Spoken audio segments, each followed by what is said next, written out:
Glúten, por que você deve ficar longe dele?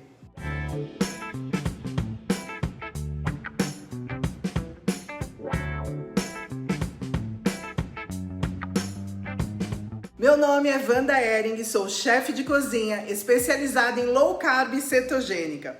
E se você está aqui pela primeira vez no meu canal, não se esqueça de se inscrever e deixar o seu like aqui embaixo. Toda semana tem conteúdo novo para você aqui, tá bom? Seja em supermercados, restaurantes ou redes de fast food, os pratos sem glúten estão se tornando cada vez mais comuns. O que até alguns anos atrás era considerado um caso individual, exótico, parece agora afetar um número cada vez maior de pessoas que passaram a ter a intolerância ao glúten. Até recentemente, a doença celíaca era a única forma reconhecida de intolerância ao glúten. Uma distinção agora é feita entre doença celíaca e doença não celíaca por sensibilidade ao glúten. Muitas pessoas acreditam que apenas aqueles que têm sensibilidade genuína ao glúten devem evitá-lo. Mas se você olhar os estudos sobre o glúten,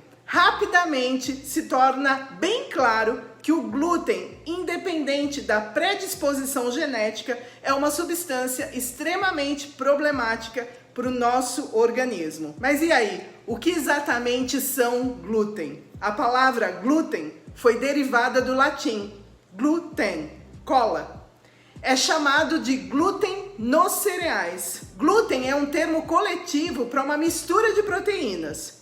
E não existe apenas uma proteína do glúten, mas centenas de outras diferentes. Isso mesmo. O glúten é a proteína em certos tipos de grãos. Os grãos que contêm glúten são centeio, trigo, cevada, espelta, espelta verde, einkorn, kamut, triticale. E apenas as propriedades do glúten dão elasticidade à massa e permitem, por exemplo, que a massa do pão cresça e fique bem aerada. Por meio da reprodução direcionada, as formas originais destes trigos, que ainda contêm relativamente pouco glúten, tornaram-se os tipos modernos de grãos com alto teor de glúten. São os chamados trigos ancestrais. Os grãos mudaram muito, principalmente nos últimos 50 anos, e o teor de glúten aumentou 10 vezes mais, o que torna o glúten então tão problemático. O glúten é composto por duas proteínas diferentes, a glutenina e a gliadina.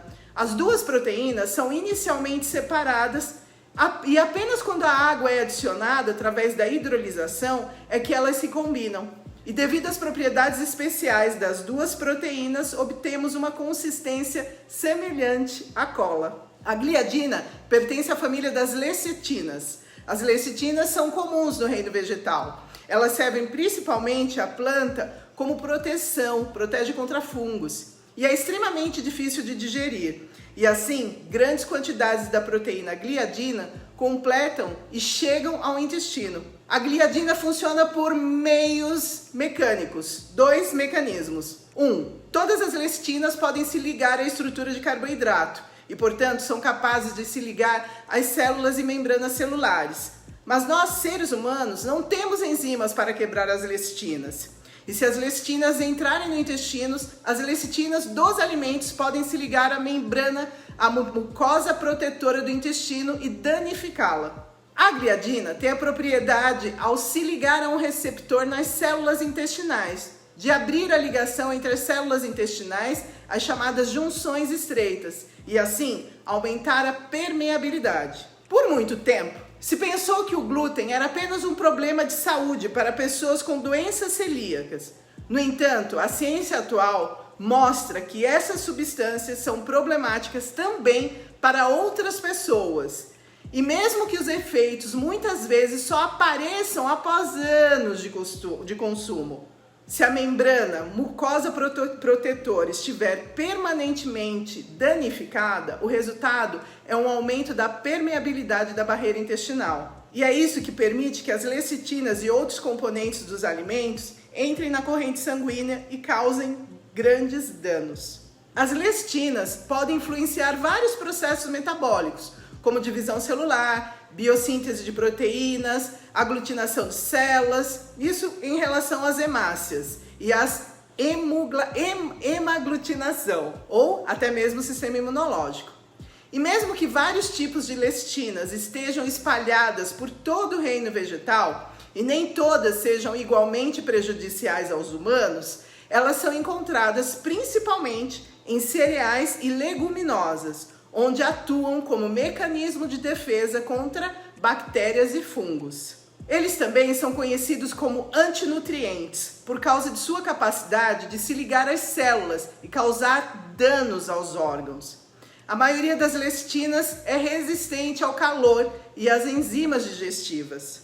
Os ingredientes, os insumos como os cereais integrais e, em particular, esses integrais contêm uma grande quantidade de lecitina. Mas você deve estar se perguntando, e os produtos sem glúten? Olha só, fique longe dos chamados produtos prontos sem glúten.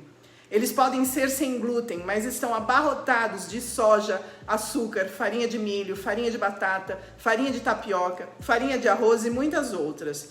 E todas essas são fontes altamente processadas de carboidratos, que fazem o açúcar no sangue disparar. E se o açúcar no sangue aumentar drasticamente, o corpo reage com o aumento da liberação de insulina.